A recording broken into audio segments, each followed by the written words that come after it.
What's up, gang? We're back at it once again this week in the 52 book challenge, and welcome back to Elkhart Lake, beautiful Wisconsin here. We're going to cover The Good Old Purple Cow by Seth Godin. And I will tell you, this book right here taught me so much about marketing my business that it's almost unfair. Like, I almost feel as if me reading this book gives me an unfair advantage over so many other people that I would be competing with.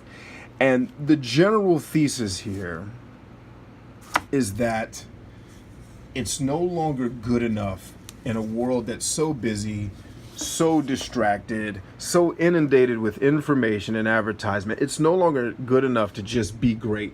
It's no longer good enough to have the best product, quote unquote. You've got to stand out. And so the premise is, if you saw a purple cow, you would stop and pay attention. And we live in a world where the currency is no longer just time.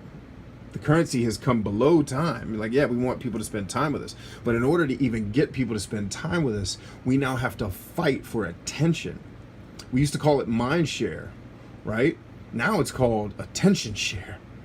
Right? It used to be market share, then it was mind share, now it's attention share. We have to be able to get people's attention. And even if you're not a business owner, if you're just a person who's working, making a living, and you want to have a better life, you have got to learn in your career to stand out. You have got to learn, when pursuing that love interest, how to stand out and make yourself competitive with other would-be interests of people in the business and the relationship world. And this book is going to show you how to get that done. It's a pretty easy read. Like with most books, I recommend that you read all of it.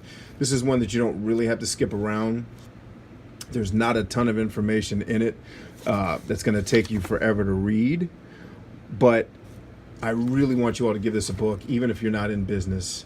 I want you to consider the principles that are in here. I'm actually looking for a page. I wanted to read an excerpt to you. I thought it was on 59, but I guess it's not.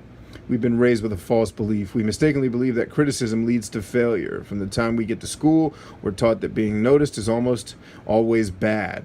It gets us sent to the principal's office, not to Harvard.